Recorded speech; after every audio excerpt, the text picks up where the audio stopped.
Hello and welcome to the Irish Mammy channel. My name's Katrina if you're new here, and today we're going to do a tour of the Polytunnel in all its glory and check out the failures as well. So I've been growing in this tunnel. I think this is my third season to grow in it, and I've been planting this year since February at least, with having some things overwintered as well.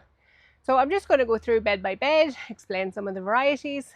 Hopefully you have an interest in all things vegetables, and especially geek out on varieties. If you're anything like me, you definitely will. So we'll just start walking in the door, see all the mess. And I'm just going to start and go down the left, up the middle and down the right. So this bed has green beans planted at the front. If you remember, I done a video on planting strawberries in the Polytunnel. So at the back there I have strawberry plants growing. I think I have 10 strawberry plants in at the very back there. And they were only planted in March or April maybe, I think. So I wasn't expecting miracles from them this year. They have produced a small amount of strawberries, nothing major. But as far as I know, they're ever-bearing and will produce all through the summer. So they'll want to work on putting down roots as well. So I'm not expecting a lot of fruit this year. And then at the front, so the plan is over the years to take runners from my strawberry plants, which is a way of propagating strawberry plants, and eventually fill in the rest of the bed. But for this year I decided to fill it in with a catch crop of green beans, and these are dwarf green beans, and you can see there's plenty of flowers on them now. So I'm hopeful for a good green bean harvest now in the next few weeks. This next bed is empty apart from volunteers. Well, no, I did plant one thing in it. So these potatoes volunteered from last year, and that's something potatoes do. If you're familiar with growing at all, you'll know. No matter how much you think you have your potatoes out of the ground, they'll still come back from the tiniest little pipsqueak of a potato. And yes, I should pull this out and leave the bed empty and ready for the next crop, but I'm not planning on putting much into it yet. Probably in early August maybe I will plant some, or late July I'll plant some of my overwintering greens in there. And some of the more tougher greens, I want to put some Chinese cabbage in. I want to put, I have another variety of cabbage that's kind of a cross between a cabbage and a lettuce that I got from Seedaholic. I want to try this year as well. And lots of different greens, and you know, the tougher greens that can be both cooked or used in salads. And experiment in that bed this year. So for now I'll let the potato come on and harvest my potatoes and then get it ready for planting. In the corner here I have a cucumber. The cucumber variety is La Diva, and I grow the same variety every year, and this is what I tend to do, is just stick them in empty spaces around the Polytunnel. Now actually I've often grown them at home because it's handier to keep an eye on them at home for harvesting, but this year I'm doing something different in the greenhouse at home, so I decided to dot my cucumbers in here. And this is actually one of the smallest cucumber plants that I have, and you'll see the others now in a short while. So next is my fig tree. I think this is its third year in here as well. This is Miss Figgy. It's supposed to be hardy for our climate here in Ireland. I had 2 figs on it a couple of weeks ago, but I think I've lost one. Where is the other one hiding? Yeah, well, let's see if I can get the camera to focus on it now. Just one right there. So one solitary fig. I have yet to harvest figs from this plant. But in all fairness, it doesn't get a whole lot of looking after. I might fertilise it once a year. I don't have it connected to the drip system, even though I have the accoutrements to connect it up. They're just a bit awkward, so I haven't got around to that yet. Oh, I'm actually looking, I think there's a new fig growing, so maybe I'm going to get some more figs. You can see that. I think there might be a few of them coming now. Yeah, so all hope is not lost of getting a fig harvest this year. We will wait and see. Now, the next bed is tomatoes, and if you've been following me for any length of time, you know I'm crazy about tomatoes. I can never grow enough tomatoes. So I have 4 full beds like this. So this one has 15 plants in it, and you'll see the one just next to it has 20 plants. So I have overall a good 60 plants in the ground. So I just came along and side shooted these, I think about a week ago. So I actually had to put myself on light duty for a couple of weeks because I hurt my back. So things got a little bit out of control. I'm getting them under control again, hence the garden tour. But yeah, it took till last week for me to be able to get to side shooting my tomatoes and start thinning them out from the bottom up. But you can see they're looking good and healthy at the minute. So I go along all the tomatoes and start wrapping them around the string or training them around these strings here. Might be hard to pick up on the camera, but I take out all the side shoots and I start to remove the lower leaves, especially if they're touching the ground.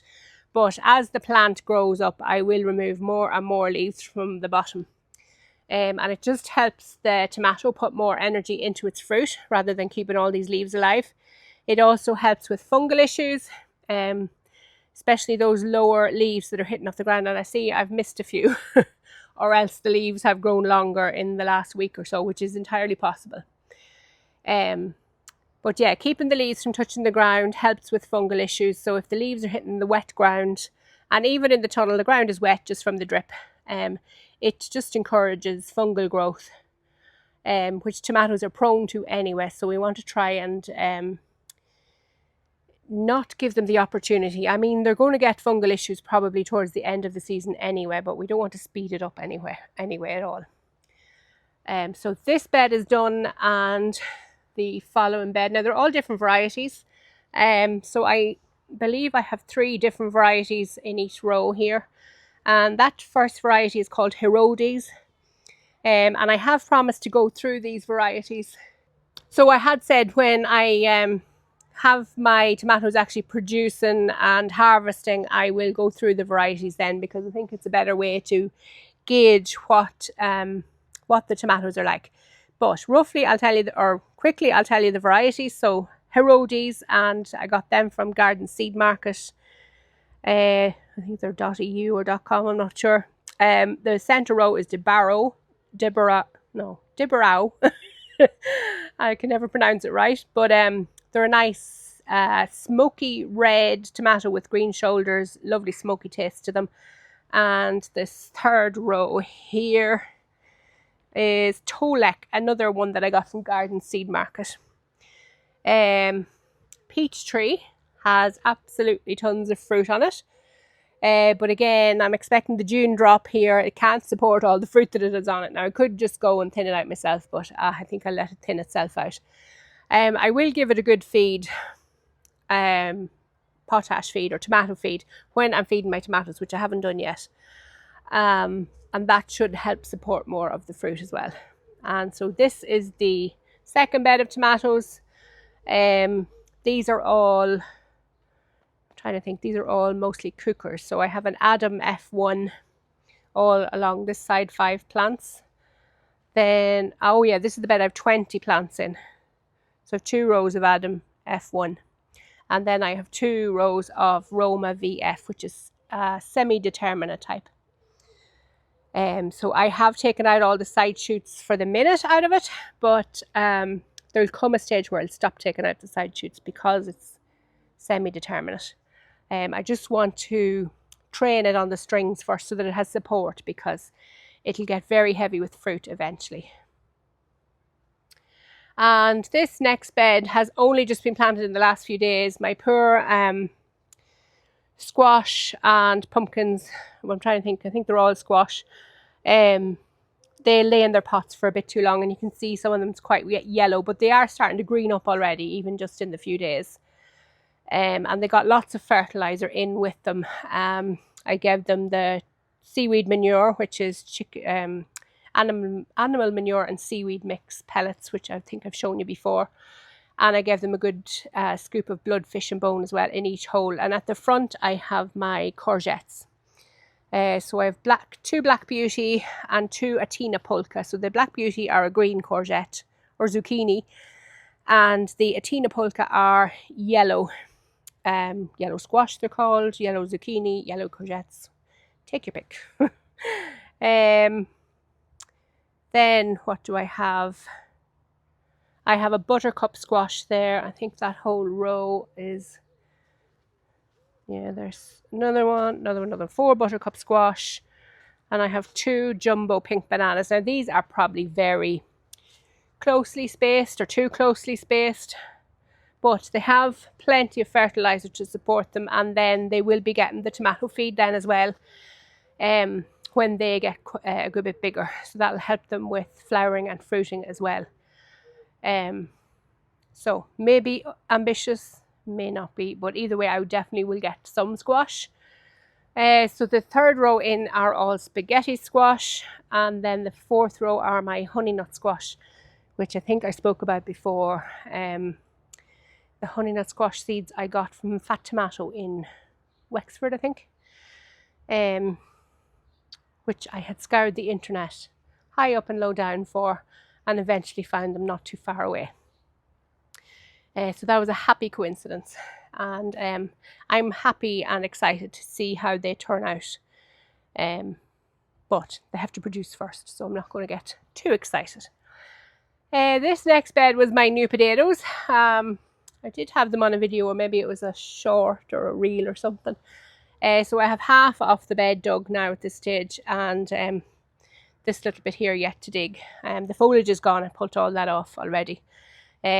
Now that was a slightly disappointing harvest, but these were early potatoes, Charlottes, that I stuck them in the ground in, I think it was late January, maybe early February. But very early in the season anyway, much too early. And the reason I did it was because I had seen potatoes were starting to sprout up in another bed where they just volunteered. And I said, well, if they're volunteering, I may as well put in potatoes that I want and let them grow on. And the polytunnel protected them, in all fairness. The mistake I made was not having fertilised the ground. So this bed, it's its 3rd season, and it would have grown lots of brassicas over those 2 seasons as well. So probably needed a good feed. And that's why I went quite heavy with the feed in here, because I knew it probably needed it at that stage. So this next bed is empty at the minute. I was supposed to grow early peas in there. It didn't happen because of weed pressure. So the plan is now to put a main crop of peas in this bed when I take out all my potatoes. And at the minute I'm just keeping seeds and seedlings alive over here, just about by the skin of my teeth. And I have actually some more to add to it from the greenhouse at home as well. Yeah, we'll go around the other side. So this is my pea frame. I'm not sure if I've shown it on a video. My husband built this for me. It's actually a bit of genius engineering. So I wanted one that was light and easy moved, that I could still bury into the ground. So there's still room at the bottom to bury it into the ground. This grid on it is just plastic. And it's specifically for the garden, so it should be UV resistant. And at the top here he used a screw that I think he said is a hard wall screw, so this actually moves. I don't want to move it, I'm trying to move it with one hand, but the idea is that this just moves in and out quite easily. Because, well, I'm not sure if you're familiar with a hard wall screw, but the threads are only on part of it. So that's what makes it movable, or, you know, acts nearly like a hinge in some ways. So that's a piece of ingenuity. And he charred it as well with the little gas torch, just to help make it more waterproof, water resistant, help keep it from rotting so quickly. I mean, it's in the polytunnel anyway, it's not going to get wet per se, but it's only, you know, like 2x1 timber, deliberately because I wanted it light and easy moved. But, you know, it would rot quite quickly, so we charred it just to help prolong the life of it. And round to the next section now. We start in the middle and then we'll come back down the other side. So this is my sweet corn. I'm actually really happy with how it's going so far. I believe I have 64 plants of sweet corn in there. They're all growing really well. I'm soon going to have to put up a support. So I need to put another post just up there, maybe one in the middle as well, and then run a string along. Just to contain the corn so that I'm not banging against it every time. Even earlier I was picking up weeds in the wheelbarrow and you can see there's one kind of half tossed over there, and that's because something from the wheelbarrow got caught in it and kind of pulled it a wee bit. Also, if you look, the roots are getting a little bit exposed as well, so I'm thinking I might need to go around and earth them up to a certain extent. I've never had to do that before, but I think it could be safer just to keep them from rocking too much. There's quite a few of them there with the roots exposed a little bit. So we'll see how that goes. And then further on up in this middle section is our brassica plants with another cucumber stuck here. Actually, we've 2 more cucumbers up there. I'll show them when I get closer. So this side of the bed, well, what did I do? I actually stuck into 2 summer purple sprouting broccoli, I think, in these 2 places here. And then the rest is golden acre cabbage just along this edge here. The next row in, and it's hard to distinguish the rows at this stage, I know, because they're so overgrown, but the next row in is cauliflower, and then the next row is broccoli, and the other side, if I can hop over here a bit, so you can just about see the earliest of all cabbages. Now some of them are getting ravaged, and I'll speak a little bit about that in a wee while. But all in all, they're doing well. They're looking nice and green and healthy. I'm quite happy with them. So this is the winning cucumber so far. Has a flower over there and all. I'm not sure if you can see it. Just in there, just about. So yeah, it's definitely the winning cucumber at the minute. It's the tallest, at least. And another one here then in this corner. The next bed is all my peppers, and I just see a lovely little friend down there. Every time I come into the tunnel, I'm seeing these ladybirds. The place is full of them, so that's encouraging. That we have lots of ladybirds. They obviously like it here. So as far as peppers go, the varieties, I have poblanos. I really wanted to get my hands on poblanos. So poblano peppers, they're also called ancho chilies when they're dried, just to confuse the thing altogether. So I think I only had 6 plants, so 1, 2, 3, 4, 5, 6, that would make sense. No, I must only have 5, yeah. And then we go to jalapenos. I think I had a load of jalapenos, and maybe gave jalapenos away. Yeah, this one on the end is very sick. This is one of the King of the Norths. So down the centre, what did I have in the centre? Yeah, the King of the Norths are all down the centre row. So if you look at it from here, you can see there's 3 rows. So all down that centre is King of the North, which is another seed that I've been looking for a long time, because I feel it is particularly suited to our climate as well. Now I know I'm in a greenhouse, but we're still, you know, 24 degrees outside to be nearly the max, 25. We don't get much hotter than that in the height of summer, and even that, those temperatures, they're only sporadic days here and there. So that's like high summer for us. So peppers still need lots of heat and consistent heat, which is why they're in the polytunnel. The outer row of peppers is called, now what are they called? Manravo, no. Granova, yeah. Just lucky that there happens to be a tag out there. So some of these are looking really well and some of them are not looking so hot. You can see quite a yellow one there, but the rest of them are doing pretty good and producing very fast, I will say. So you can see peppers there. I don't think I've ever had peppers in June before. I mean, sometimes I struggle with peppers in July. And there's more peppers there. So that's the Granova, and I got them from Garden Seed Market. Which, as far as I know, are Eastern European. Certainly on the continent anyway, at the very least. And I know some vegetable varieties are kind of universal, they'll grow anywhere, but I do question, especially warm weather crops, for growing in Ireland because like I said, we don't have any super hot climate. But yeah, those are the 4 varieties actually, if you take the jalapenos in. Jalapenos are chilies, obviously. But I love jalapenos, make lots of cowboy candy with those. So we'll turn to this side now. So this looks like a hot mess at the minute. This is the broccoli patch. They're the overwintered broccoli, and I've got lots of broccoli off them. And there's still a few coming ready to harvest. I've seen another one yet. Another one in there. And there's actually, some of them are harvested so long that they're now sending up their sprouts. So you can see a few of their little side shoots, is the proper name for them.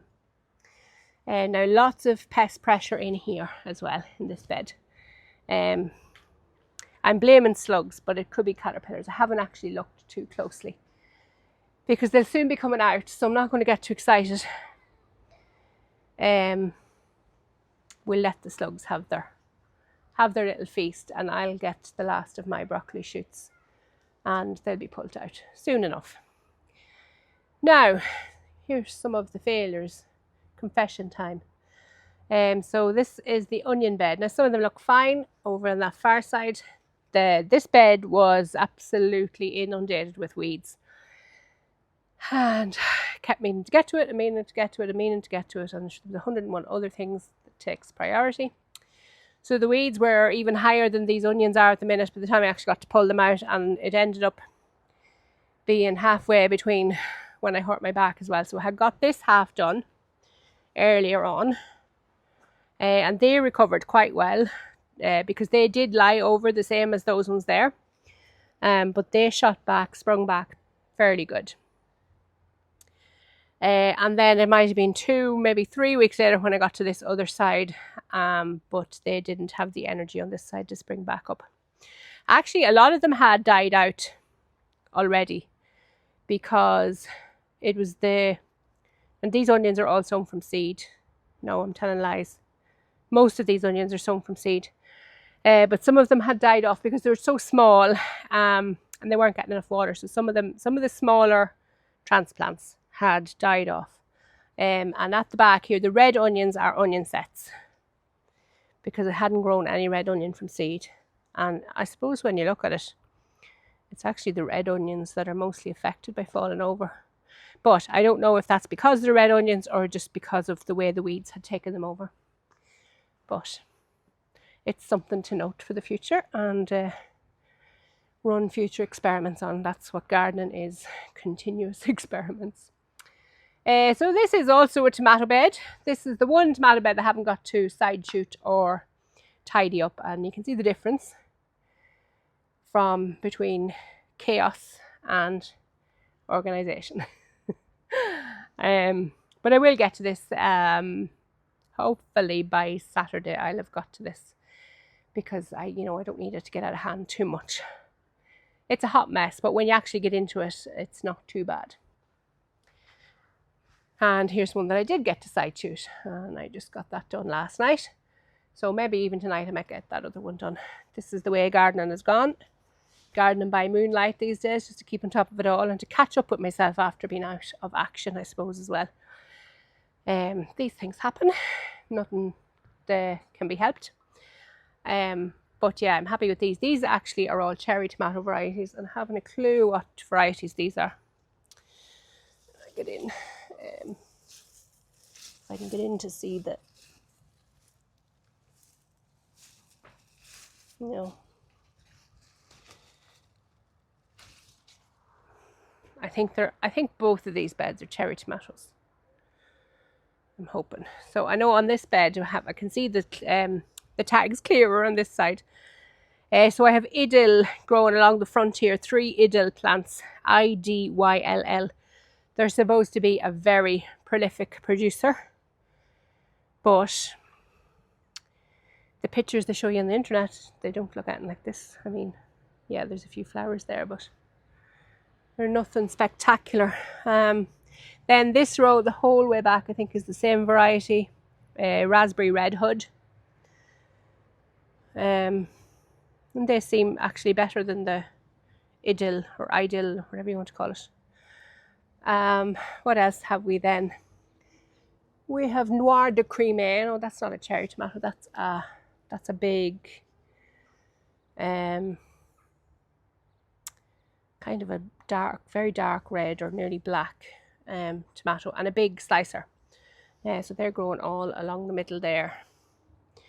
And this row, Chirola is the variety on this. And actually, if you look at all the flowers there, these are 2, but let's see. That is 1 branch, all those flowers there. It's all 1 branch. So I'm impressed with that one so far, but we'll see if it produces as many flowers as it has, as many fruit as it has flowers. That tells the tale eventually. And there are tomatoes on these, but I mean, cherry tomatoes, I would expect them earlier anyway. But we're usually mid to late July before I get a ripe tomato.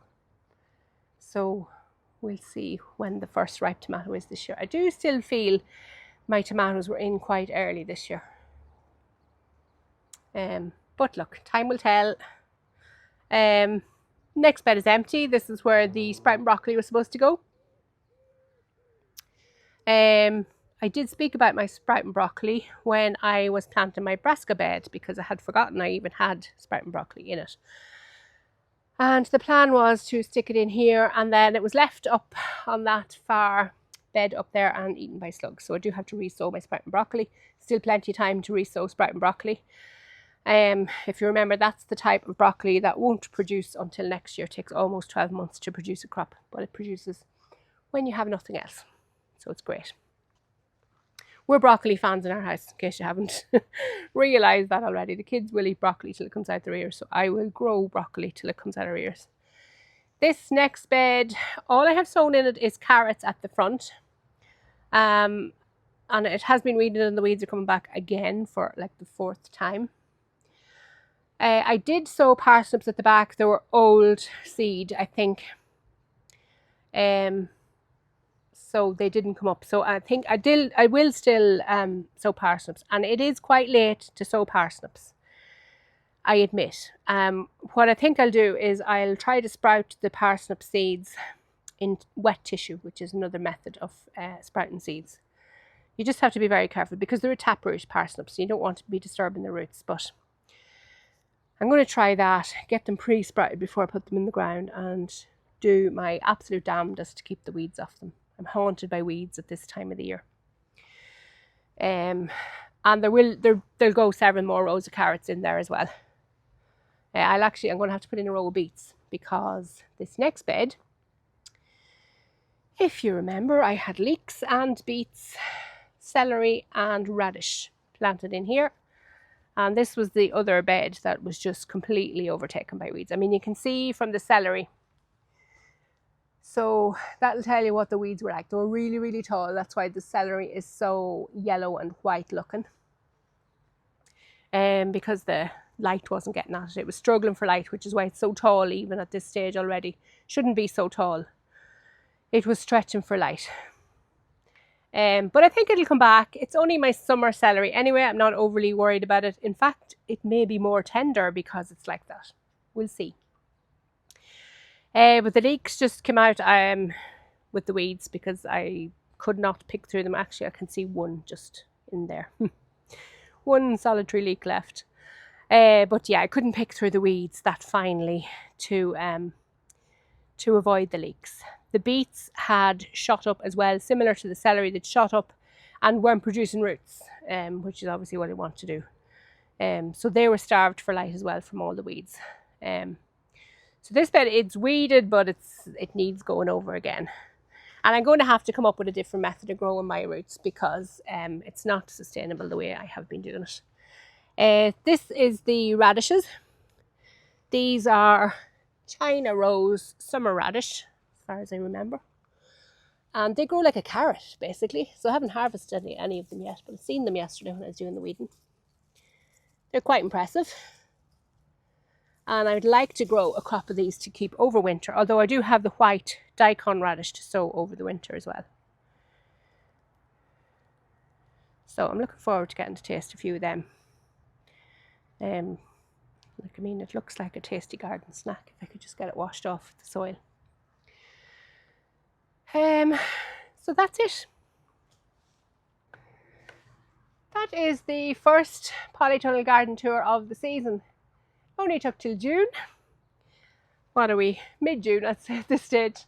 Surely by the time you see it, it'll be probably past mid-June. But yeah, definitely lots of successes and a few failures. But look, we get failures every year and we just overcome them or re-sow one or the other. That's the beauty of gardening. You can always start afresh every season, and sometimes even within the season you can still start fresh. So that's the plan. So there's a week's holidays coming up, which is why I've been just scrambling to get everything organised, and I'll probably be back by the time you see this. So yeah, I wanted to leave everything in good shape so that I'm not coming back to an absolute mess. It was already bad enough from the time I took off and then just being able to do light duties for a while with my back, and thankfully the back's better, it's fine. And hopefully it stays that way for the holidays, and be back in full action then in a week's time. So thank you very much for watching. I hope you enjoyed the video. Hit the like and subscribe buttons down below if you haven't already. Definitely need subscribers to my channel. And thank you very much for watching, and I'll see you in the next video. Bye bye.